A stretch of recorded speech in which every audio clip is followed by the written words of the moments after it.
Oi gente, boa tarde. Eu sou Rodrigo Machado, psiquiatra do Hospital Santa Mônica, e hoje eu vou falar um pouquinho para vocês sobre o transtorno de personalidade borderline. Mas antes de começar falando sobre ele, eu acho que vale muito a pena a gente entender um pouquinho o que é a personalidade, né? Personalidades são um conjunto de características psicológicas que define aquele indivíduo e que determina a singularidade dele perante as outras pessoas, né? Então, são características que determinam padrões de pensar, de agir e de sentir específicas daquele indivíduo, né? Então, quando a gente fala que um indivíduo aquele indivíduo tem uma personalidade forte, ou aquele indivíduo ele tem tais e tais características, a gente está falando sobre traços de personalidade daquele indivíduo, ou seja, pequenos aspectos da personalidade daquele indivíduo que, em conjunto, definem o que é a personalidade como um todo daquela pessoa. Bom, de modo geral, os transtornos de personalidade, o que são eles, né? Eles são quando você tem desvios, traços dessa personalidade daquele indivíduo, disfuncionais em comparação com o que é previsto pelo senso comum da população, que a gente vê em linhas gerais no restante da população. Normalmente, nos transtornos de personalidade, esse conjunto de características disfuncionais da personalidade leva um grande sofrimento para o indivíduo, né? Até por isso que é caracterizado como um transtorno e que, na imensa maioria das vezes, merece um tratamento, um acompanhamento, né? O que é o transtorno de personalidade borderline, né? O transtorno de personalidade borderline, ele atinge em média 6% da população mundial. Os dados eles variam um pouco, mas giram em torno disso.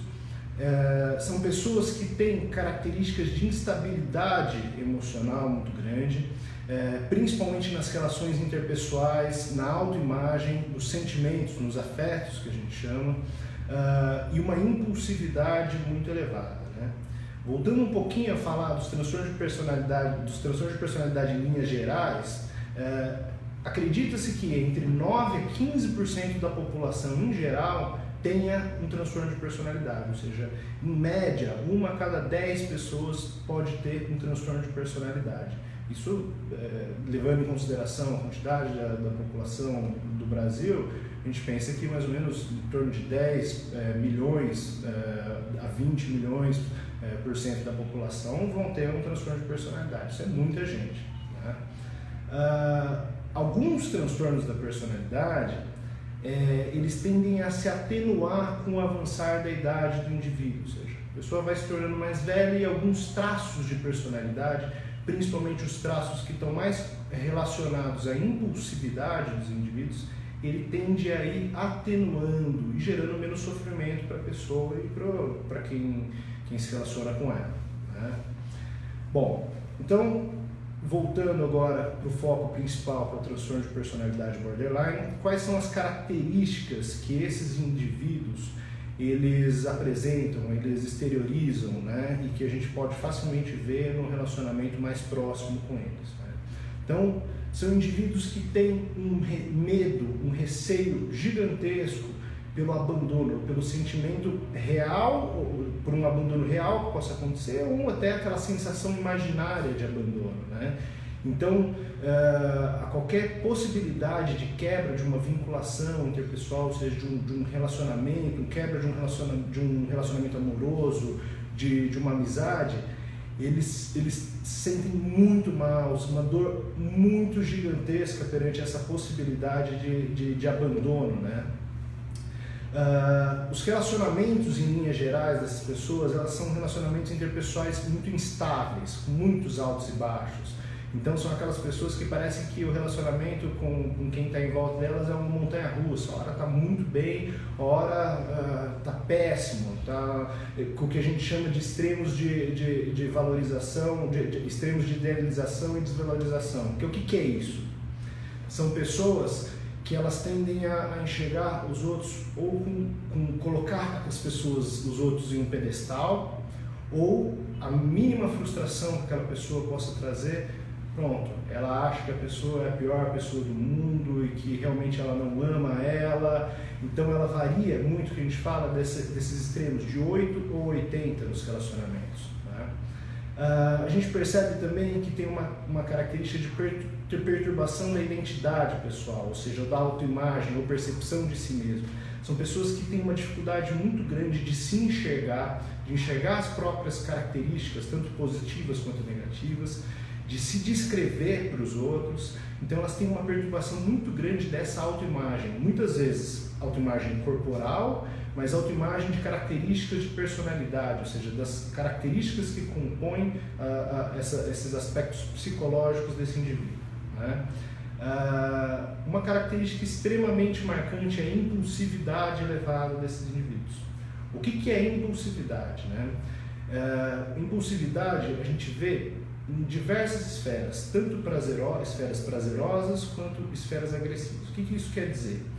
Todos nós temos impulsos, né? Então, por exemplo, quando a gente vê uma pessoa bonita na rua, o que impede a gente de ir lá e dar um beijo naquela pessoa? Bom, o que impede a gente tem conceitos sociais que impedem a gente sabe que se a gente for lá e fazer isso, o marido dela vai virar e bater na gente, ou vão ter consequências. Então tudo isso já faz parte desde o nosso processo de desenvolvimento, né, como indivíduo. A gente vai adquirindo essas barreiras, esses bloqueios sociais, e isso impede a gente de ter impulsos descabidos, né? Pessoas que têm uma impulsividade elevada, elas têm um descontrole nessas esferas, tanto prazerosas, podem ter um descontrole nessas esferas, tanto prazerosas quanto agressivas. Então são pessoas que tendem a se envolver, por exemplo, com o uso de drogas, com o uso de álcool, são pessoas que são mais explosivas nos relacionamentos interpessoais, ao mínimo discussão, quebram as coisas, reagem, agridem fisicamente. E depois, uma característica que é muito marcante do ato impulsivo em si é a questão de, se for uma coisa que trouxe uma repercussão negativa, vir depois um profundo arrependimento, porque agiu por puro impulso, né? São pessoas também que podem se envolver mais com jogos de azar, ou seja, tudo que gere uma gratificação imediata para o cérebro. Muitas vezes inconscientemente essas pessoas fazem esses atos com o intuito de gerar um alívio ou dos afetos negativos. Por exemplo, uma pessoa que está no trânsito, alguém fecha ela vai lá e bate com o carro na traseira da outra pessoa. Isso é um ato impulsivo, explosivo, com o intuito de aliviar aquela raiva, aquela angústia que aquela fechada gerou nela. Ou muitas vezes atos prazerosos, que é a questão do álcool, por exemplo, um descontrole frente ao uso. A pessoa usa o álcool, gera um prazer, um estímulo prazeroso, um relaxamento, pronto. Esse é um reforço positivo para a pessoa ir lá e usar mais álcool, e mais álcool, mais álcool. Ou seja, a droga é a mesma coisa. O cérebro de pessoas que são mais impulsivas, ele tende a buscar essas situações que proporcionem gratificação imediata, ou seja, esse prazer rápido, prazer ou alívio da angústia rápida. Bom, essas pessoas que têm transtorno de personalidade borderline, elas muitas vezes apresentam de forma recorrente um comportamento autolesivo, né? O que seria isso? Pode ser diversas formas de comportamento, mas uma característica que a gente vê que é muito marcante, muito presente em quem tem transtorno de personalidade borderline é a automutilação. Então, em momentos de extrema angústia, daquela instabilidade que eu falei dos afetos, em momento que parece que é uma dor que transborda, que vai além do que a pessoa pode superar, uma das formas dessas pessoas de lidar com essa dor, lidar com essa angústia, é a dor física. Porque a dor física, ela é mais fácil de lidar do que a dor emocional, do que os sentimentos negativos que estão relacionados às emoções. E o ato em si de se ferir, ele leva um direcionamento da atenção para aquele foco e uma distração da dor emocional que a pessoa vem sentindo. Fora o fato de que tem aspectos fisiológicos relacionados, que a dor em si, ela gera uma liberação de neuroendorfinas e que causa um prazer momentâneo, um alívio daquela dor e de toda a angústia. Então, por mais estranho que possa parecer o ato em si de se ferir gerando um alívio, para essas pessoas que vivenciam um afeto negativo tão intenso, tão exuberante, a dor física era muito mais fácil de lidar. São pessoas que muitas vezes elas têm um risco aumentado de suicídio, elas podem ameaçar para familiares que vão cometer suicídio no momento de angústia, e muitas vezes podem acabar fazendo atos impulsivos, né, nesse momento de extrema angústia e tentar efetivamente suicídio. Então são pessoas que têm uma probabilidade muito maior de causar isso. Bom, essas pessoas elas têm, como eu disse, esses altos e baixos, essas flutuações nos afetos, que são caracterizadas por uma demarcada instabilidade. São pessoas que acordaram, você cumprimenta, está bem, e ao mínimo frustração durante o dia elas ficam extremamente raivosas, dando patada em todo mundo, e às vezes quem está em volta não consegue entender qual é o motivo, por que a pessoa efetivamente está assim, está tão frustrada, ou está com um sentimento negativo tão intenso. Muitas vezes, uma característica também que é marcante desse transtorno de personalidade são as pessoas falarem que parece um sentimento, exteriorizarem que tem um sentimento crônico de vazio, né? Parece que é um vazio dentro delas e que elas não sabem como preencher ou como tirar. É um vazio, uma angústia.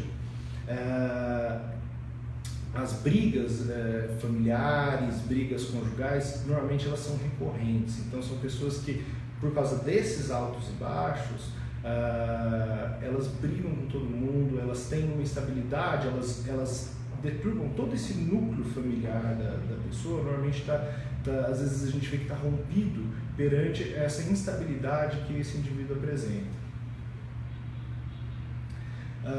Alguns indivíduos, eles podem, em momentos de extrema angústia, vivenciar sintomas psicóticos até, né? Ter alucinações auditivas, ter vivências delirantes. Normalmente são sintomas que são breves, muito correlacionados a esses momentos de extrema instabilidade emocional. Algumas vezes podem estar relacionados a distúrbios do próprio sono, a alterações que a gente chama de alucinações hipnagógicas ou hipnopômpicas, que são relacionadas ao momento de despertar ou de dormir. E isso gera, normalmente, as pessoas se assustam muito, porque tem essa flutuação de sintomas e gera um intenso sofrimento para esse indivíduo, né? São pessoas, como eu disse antes, elas têm um medo muito grande de abandono, né?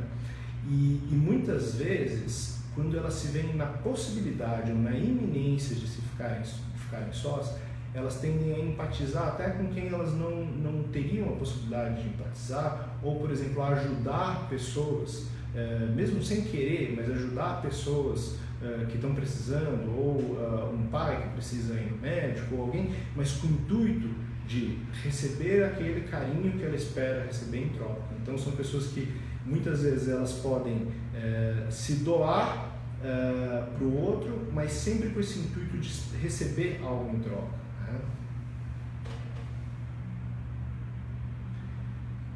Bom, tem uma pergunta agora? Bom, tem uma pergunta aqui do Raul Caldeira, né?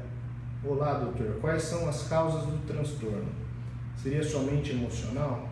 Bom, como eu disse, emoção ela faz parte da individualidade daquele ser, daquela pessoa. Então, seriam aspectos que fazem parte, que estão incrustados em como aquela pessoa é, né? A personalidade é algo íntimo da pessoa, é algo que define como aquela pessoa é perante o mundo, perante ela mesma, perante os familiares, né? Como ela interage consigo e com quem está em volta. Então são características, as causas disso, normalmente eu já vou chegar lá e já vou falar sobre isso, mas a gente vê que são multifatoriais. Os transtornos de personalidade, eles começam o desenvolvimento no início da adolescência para a transição para a fase adulta, ou seja, então você já começa a ver aspectos que podem ser chamarizes de que, aquele indivíduo pode ter algum aspecto disfuncional de personalidade no futuro, desde a transição da adolescência para a fase adulta, né? Então a gente já começa a ver isso. Normalmente tem situações que podem influenciar o desenvolvimento da personalidade do indivíduo, que ocorre desde a infância para a fase adulta. Ele sofre várias situações que podem influenciar e alterar o curso desse desenvolvimento. Desde eventos traumáticos, por exemplo, uma criança que vinha muito bem, ótima, desenvolvendo bem, de repente teve um falecimento de ambos os pais. Isso é uma cicatriz emocional muito grande que pode mudar o rumo da trajetória de desenvolvimento da personalidade daquele indivíduo. Então, crianças que estão no processo de desenvolvimento e os pais se separam, aquilo deixa uma marca. Não necessariamente tudo isso vai causar, porém pode estar correlacionado. Então, é como se fosse uma alteração de percurso. Todas essas situações elas podem ter uma influência negativa para o desenvolvimento de tal transtorno. Muitas vezes a gente vê que esses indivíduos que têm transtorno de personalidade borderline, às vezes eles se sabotam. O que isso quer dizer, né? São indivíduos que, perante essa instabilidade, né, e essa insegurança muito grande, eles tendem a se sabotar nas metas de desenvolvimento, ou seja, são pessoas que estão começando a faculdade, depois de um ano, abandonam, vão para outra. Então, terminando o colégio, repetem de ano, fazem alguma coisa para repetir de ano. Ou estão num relacionamento que está tudo para dar certo, vão lá e tesouram o relacionamento. Ou seja, a instabilidade desses indivíduos fica muito clara nesses eventos que ocorrem. Então, são indivíduos que já frequentaram 3, 4 faculdades, mas não terminaram nenhuma. Ou pararam, repetiram vários anos, ou tiveram N relacionamentos. Isso é uma característica muito marcante. Por causa daquela idealização, né, dos extremos, aquele 880 que esses indivíduos tendem a ver nos outros, os relacionamentos eles são muito instáveis, muitas vezes eles são muito curtos. Então são pessoas que às vezes já tiveram 30 namorados, 40 namorados, todos relacionamentos de 1 mês, 2 meses, e vai com afinco no relacionamento, aquela pessoa eu amo de paixão, é o amor da minha vida, eu quero casar. No mês seguinte, por coisas banais, corriqueiras, não, eu estou odiando, eu não quero mais ele, corta a relação. São indivíduos, voltando para aquela questão da impulsividade, indivíduos que podem se envolver de forma, se colocar em risco e se envolver, por exemplo, em sexo desprotegido. Então são pessoas que têm, que em momentos como eles têm múltiplos relacionamentos, muitas vezes podem fazer a burrada de ir lá e ter relacionamento sexual desprotegido com um, com o outro, assim como as outras questões que eu falei de uso de drogas. Nesses momentos de extrema angústia, de extremos afetos negativos, que pode surgir os pensamentos de suicídio ou de automutilação, há um risco real desses indivíduos se suicidarem. Acredite-se que entre 8 a 10% dos indivíduos que têm o transtorno de personalidade borderline cometem suicídio. Ou seja, é muita gente se a gente for pensar, né? Em ambiente hospitalar é muito comum a gente ver internação de pessoas que tentaram cometer o suicídio, mas não conseguiram efetivamente, num desses momentos de extrema angústia, de extremo afeto negativo. Bom, aqui tem uma pergunta da Aline Gomes perguntando como é que é feito o diagnóstico exato. O diagnóstico, ele normalmente é um diagnóstico clínico, ou seja, precisa de um especialista, no caso um médico, um psiquiatra, avaliando aquela pessoa, né? E muitas vezes não só se conversa com aquele indivíduo, mas às vezes a gente conversa com as famílias dos indivíduos, com os membros da família do indivíduo, para entender como é que é a dinâmica de relação daquele indivíduo com o meio em que ele vive, né? E juntando essa peça essas peças do quebra-cabeça, a gente consegue definir e delimitar se aquele indivíduo tem um transtorno de personalidade ou não. Aqui tem mais uma pergunta 3, do Ricardo Ramos. Boa tarde, doutor. Como a dependência química pode agravar os sintomas? É muito comum da gente ver a comorbidade do transtorno de personalidade borderline e dependência química, porque, igual eu falei, são indivíduos mais impulsivos e que tendem a buscar situações que proporcionem esse prazer, esse prazer imediato que a droga proporciona. E em determinados indivíduos que forem suscetíveis podem acabar desenvolvendo um quadro de dependência química comórbida, né? Nesses casos, não são assim, o uso das drogas pode agravar alguns aspectos de personalidade, mas o que a gente vê é a droga como consequência de um conjunto de traços de personalidade. Então, é a personalidade daquele indivíduo que leva ele a fazer o uso de droga, entendeu? Então, precisa ter uma conscientização muito grande disso, e aí o envolvimento e o engajamento com o tratamento, que é o ponto que eu vou chegar daqui a pouco. Bom, falando um pouquinho sobre estatística, sobre epidemiologia do transtorno, né? A prevalência média do transtorno de personalidade borderline na população em geral gira em torno de 1,6% a 5,9%, ou seja, igual eu falei, de transtorno de personalidade de modo geral, gira em torno de 9% da população pode ter. Quando você restringe o estudo a transtorno de personalidade borderline, 1,6% a 5,9%. Alguns estudos viram e observaram a prevalência, ou seja, a quantidade de indivíduos que teriam transtorno de personalidade borderline em ambientes de saúde, né? Então, por exemplo, em pacientes que realizam acompanhamento em ambulatórios de saúde mental ou consultórios, no caso, 10% deles têm o transtorno de personalidade borderline. Quando você restringe o estudo ao ambiente de pacientes internados em um hospital psiquiátrico, essa porcentagem pode subir a 20%, ou seja, 1 a cada 5 indivíduos que estão internados, eles têm esse transtorno. Vocês verem a gravidade que é e o quanto que isso leva de sofrimento para a vida da pessoa e dos familiares. Assim. Bom, falando agora um pouquinho sobre fatores de risco que pode levar aquele indivíduo a desenvolver o transtorno de personalidade borderline. Então, como eu disse, você tem a personalidade que é desenvolvida desde a infância daquele indivíduo até a transição para a fase adulta, porém você tem algumas coisas que podem influenciar nesse trajeto, como acontecimentos, situações muito adversas na vida daquele indivíduo. Porém você tem também fatores genéticos. Então a genética, se você tem um familiar de primeiro grau que tem o transtorno de personalidade borderline, isso pode aumentar o risco de um filho daquele indivíduo ter em 5 vezes, ou seja, você tem 5 vezes mais chance de ter um transtorno de personalidade borderline perante o restante da população se você tiver um familiar, um pai ou uma mãe que tenha um tal transtorno, ou seja, um familiar de primeiro grau.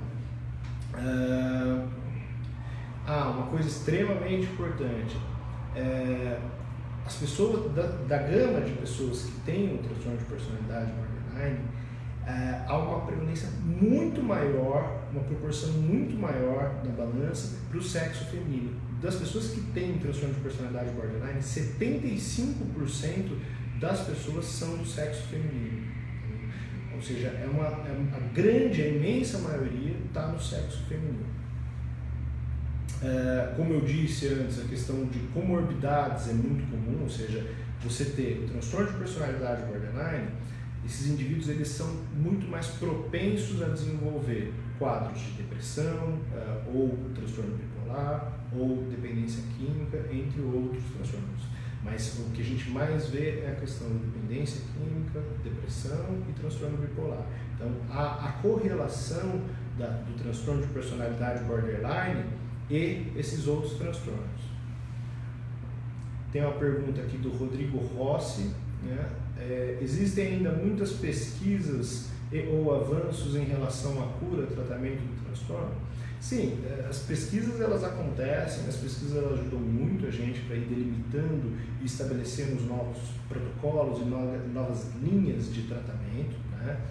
E acho que agora é uma deixa legal para eu falar sobre o tratamento especificamente desse transtorno. O tratamento ele envolve a base, o pilar principal, a psicoterapia. No processo psicoterapêutico, esse indivíduo ele vai se conhecer, ele vai ter uma reflexão perante essas características individuais disfuncionais que não estão legais nele, ou seja, que trazem sofrimento para ele, e vai tentar achar instrumentos no dia a dia dele para tentar mudar aquilo, ou ir moldando esses aspectos do temperamento dele. Então, a gente sabe que das linhas, das modalidades psicoterapêuticas, as que têm maior quantidade de trabalho, que mostram evidências de melhora no médio e longo prazo, é a terapia psicodinâmica, né, psicoterapia psicodinâmica, e a terapia cognitivo-comportamental, na linhagem, numa modalidade que a gente chama de terapia comportamental dialética, né, que basicamente vai envolver um treinamento das habilidades sociais e emocionais daquele indivíduo. Então, a palavra própria diz, treinamento não é uma coisa rápida, que traga benefício imediato, porém, no médio e longo prazo, é possível ter muitos ganhos com esse tipo de tratamento. Num segundo patamar, também pode-se utilizar os medicamentos, né?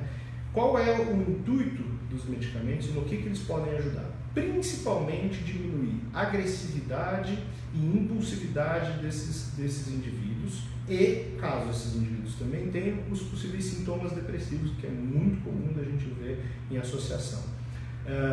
Basicamente, a gente tem um leque muito grande de medicamentos, mas que envolve o uso de antidepressivos, estabilizadores de humor, em alguns casos neurolépticos. Então, todos eles vão, lógico, não necessariamente todos em uso concomitante, mas o intuito é diminuição de impulsividade e agressividade e moldando as reações e o temperamento daqueles indivíduos. Bom, tem mais uma pergunta aqui da Jaqueline Souza. O desequilíbrio em relação à libido é um dos sintomas. O prazer em seduzir e depois descartar a vítima também é um sintoma? Bom, em relação à libido, não necessariamente. A libido ela pode estar relacionada ou a momentos em que aquele indivíduo está vivenciando sintomas depressivos, né? Então o mais provável que esteja relacionado a isso, ou o momento em que aquele indivíduo está vivenciando os que a gente chama de afetos negativos, ou seja, se aquele indivíduo está num intenso sofrimento, como é que ele vai ter libido? Então, se ele está passando por um momento de queda desses afetos, dificilmente ele vai estar com uma libido ótima, excelente. Essa questão da capacidade de seduzir e depois descartar, eu não diria vítima, né? Vítima é uma palavra muito forte que eu uso, mas os relacionamentos de modo geral, né? Envolve aquela questão da impulsividade, do prazer em conseguir, da gratificação imediata que a sedução pode trazer. Então, isso também está correlacionado a esses relacionamentos. Aquela pessoa que vai lá de forma impulsiva, saiu com um rapaz, teve sexo com ele, no outro dia, puta, que eu fui ter sexo com esse cara, eu nem estava afim dele, nem faz o meu tipo. Então, é um ato impulsivo na maioria das vezes, né? E muitas vezes para preencher aquele sentimento de vazio, ou seja, aquele receio de abandono, de se ver sozinho que eu falei anteriormente. Tem mais uma pergunta aqui da Kelly. Qual a importância do acompanhamento e como identificar os sinais do transtorno? Bom, a importância do acompanhamento se você tem, ou imagina que você possa ter essas características e que isso possa trazer um sofrimento para você, ou seja, o próprio sofrimento já justifica a necessidade de acompanhamento, né? E muitas vezes essas pessoas elas não conseguem sozinhas sair dessa ou achar os caminhos para ir atenuando esses aspectos da personalidade e vão bater na cabeça, né? Está em um ato impulsivo ali, tem uma instabilidade no relacionamento ali e muitas vezes as pessoas não param para refletir em certos momentos e falam, por que eu fiz isso, por que eu sou assim, por que eu tive tanta instabilidade naquele momento da minha vida, né? Então daí a importância e a necessidade de acompanhamento. A Joana Donatelli, ela falou, não compreendi bem quando a estrutura borderline se instala. Bom, a estrutura de personalidade, transtorno de personalidade borderline, como todos os transtornos de personalidade, ela já começa a se instalar nesse processo de desenvolvimento do indivíduo, ou seja, desde a infância, adolescência e transição para a fase adulta. Nenhum indivíduo vai desenvolver aos 30 anos de idade um transtorno de personalidade borderline.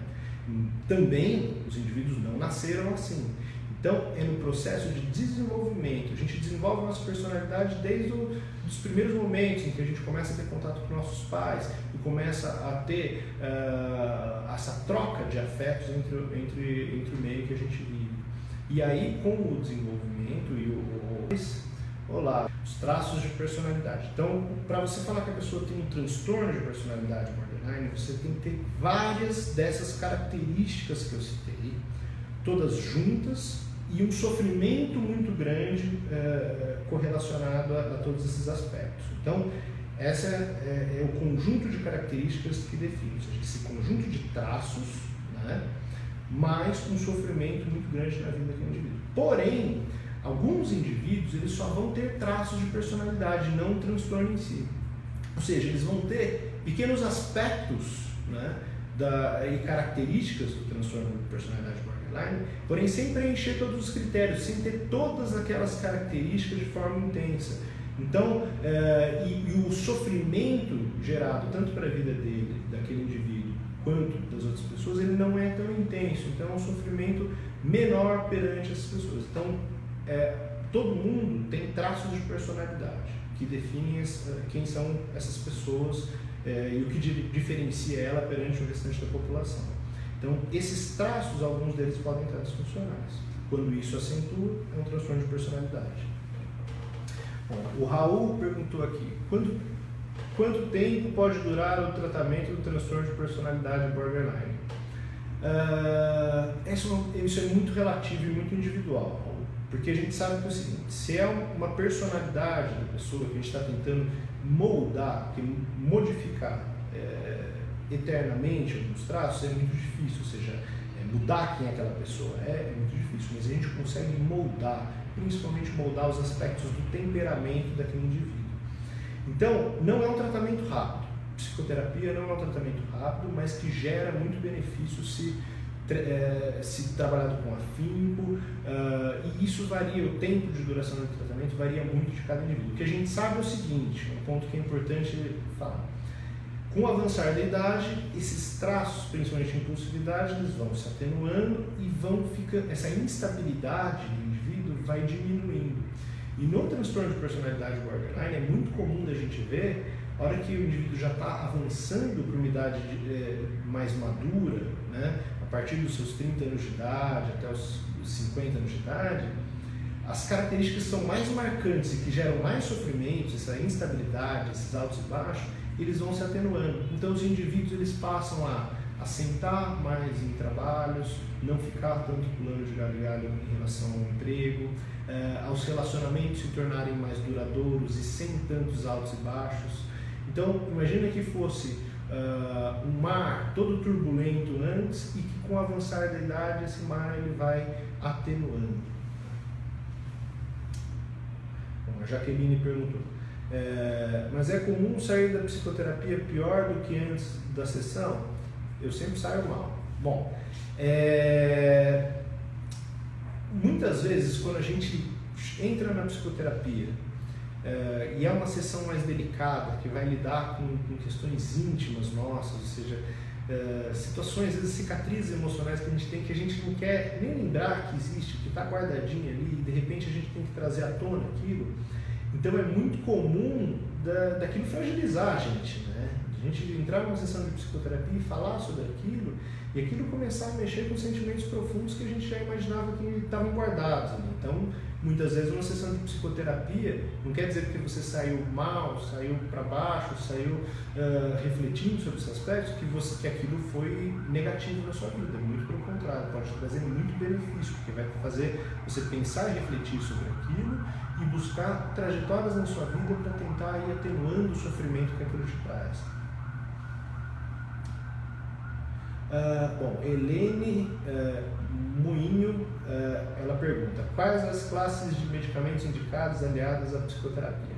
Basicamente as classes são inibidores seletivos de recaptação de serotonina. O que esse nome complexo quer dizer? São antidepressivos, tá? Eles vão diminuir a agressividade, aqueles afetos negativos, sentimentos negativos e a impulsividade do indivíduo. Essa é uma primeira linha de medicamento, de primeira escolha para o tratamento. Também, muitas vezes, a gente utiliza estabilizadores de humor, dentre eles, o que é mais reconhecidamente como tendo benefícios para uma transtorno de personalidade borderline é o lítio, né?